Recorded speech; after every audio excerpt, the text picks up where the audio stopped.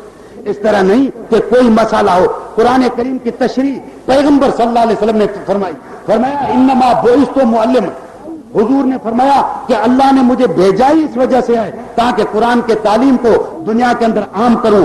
دوسری حدیث میں فرمایا انما بعثت لاتمم مکارم الاخلاق، اللہ نے مجھے اس وجہ سے بھیجا ہے تاکہ پاکیزہ اخلاق کی تعلیم قوم کو دوں۔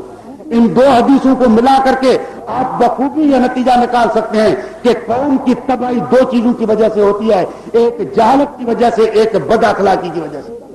جب قوم میں جہالت ہوگی تب تباہ ہو جائے گی، جب قوم میں بد اخلاقی ہوگی تب وہ قوم تباہ ہو جائے گی۔ اور پیغمبر صلی اللہ علیہ وسلم نے فرمایا کہ مجھے اللہ نے اس وجہ سے بھیجا ہے تاکہ میں تعلیم دین کو عام کروں اور قوم کو اچھے اچھے اخلاق جو ہے ان کی تعلیم دے دوں۔ آج ہم مسلمان جو مسلمانوں سے سلوک روا رکھ رہے ہیں، یہ پیغمبر اسلام نے کفار سے بھی نہیں کیا تھا۔ یہ تو کفار کے ساتھ بھی تعلق نہیں تھا، جس کے ساتھ ہمارا مقابلہ ہوتا تھا ان کے ساتھ بھی یہ تعلق نہیں تھا۔ حاتم طائی کی بیٹی جب فوج لے کر کے مسلمانوں پر حملہ کرنے کے لیے آئی اور مقابلہ ہو چکا مسلمانوں سے، لیکن وہ گرفتار ہو گئی تھی۔ تاریخ کے کتاب لکھتے ہیں کہ اس عورت کو جو کافر عورت تھی، جو فوج لے کر کے پیغمبر کے ساتھ مقابلے کے لیے آئی تھی، اب گرفتار ہو چکی ہے۔ آپ کو پتا ہے جو مفتو قوم ہوتی ہے، جو گرفتار قوم ہوتی ہے، اس کا انجام کیسے کیا جاتا ہے؟ تمہارے مغربی پاکستان کے بھائیوں نے جب مشرقی پاکستان پر حملہ کیا تو وہ تو مسلمان تھے، ہمارے ملک کے تھے، لیکن ان کے ماں اور بہنوں کی عزت ہمارے ہاتھ سے محفوظ نہ رہی۔ لیکن یہ تو کافر عورت تھی جو گرفتار ہو چکی تھی، اس کا سر ننگا حضور صلی اللہ علیہ وسلم نے دور سے دیکھا کہ صحابہ کرام جو فوج کی کمانڈر عورت ہے اس کو پکڑ کر کے لا رہے ہیں، لیکن اس کا سر ننگا ہے، تو اپنے پیٹھ مبارک سے چادر اتار کر کے حضرت ابو ذر کو دی، فرمایا اس عورت کا سر ڈھانک کر کے پھر میرے پاس لے آؤ۔ فرمایا یا رسول اللہ یہ تو امام الانبیاء کی چادر ہے، وہ تو کافر عورت کا سر ہے، اس پہ یہ میں کیسے دو پٹ یہ چادر مبارک ڈالوں؟ فرمایا خبردار، جس اللہ کا یہ حکم ہے کہ میری بیٹی فاطمہ کی عزت محفوظ ہو، اس کا یہ حکم ہے کہ اس عورت کی عزت جو ہے وہ بھی محفوظ ہو۔ اللہ نے مجھے جبار بنا کر کے نہیں بھیجا، رب العالمین نے مجھے رحمت للعالمین بنا کر کے بھیجا۔ سمجھے؟ یہ تو غیر مسلموں کے ساتھ ہماری کیا تھی تو رویہ اور سلوک جو ہے وہ موجود تھا۔ تو پیغمبر اس وجہ سے آئے تاکہ دین کے اندر، دنیا کے اندر اسلامی تعلیم کو عام کرے۔ چونکہ معلم ہو کر کے آئے تھے، اس وجہ سے آپ حیرت میں پڑ جائیں گے کہ اللہ نے اپنے پیغمبر سے کبھی کبھی ایسے کام لیے ہیں جو عام آدمیوں سے نہ لیے جائے۔ جو عام آدمی، حضور کی امت میں ایسے بھی آدمی ہیں، حضور صلی اللہ علیہ وسلم کی امت میں جن سے پوری زندگی تہجد قضا نہیں ہوئی، ایسے بھی آدمی حضور صلی اللہ علیہ وسلم کے امت کے اندر گزرے ہیں امتی جن سے پوری زندگی سنت غیر موقت بھی قضا نہیں ہوئی، ایسے بھی آدمی گزرے ہیں۔ میں آپ کو واقعہ سنا، حضرت بختیار کاکی رحمت اللہ علیہ جس کی مزار دہلی کے اندر ہے، جو حضرت خواجہ معین الدین چشتی رحمت اللہ علیہ کا خلیفہ تھا، ان کی جب دہلی کے اندر وفات ہوئی تو وصیت انہوں نے کی کہ میرے اوپر جنازے کی نماز وہ شخص پڑھائے جس سے 4 رکعت عصر سے پہلے جو سنت غیر موقت پڑھی جاتی ہے پوری زندگی قضا نہ ہوئی ہو۔ اب یہ وصیت بڑی تھی یا نہیں تھی؟ عصر سے پہلے جو 4 رکعت سنت غیر موقت وہ پوری زندگی اس سے قضا نہ ہوئی ہو، وہی شخص جو ہے وہ میرے اوپر جنازے کی نماز پڑھائے۔ یہ حضرت بختیار کاکی کی وصیت تھی۔ علماء بھی تھے، محدث بھی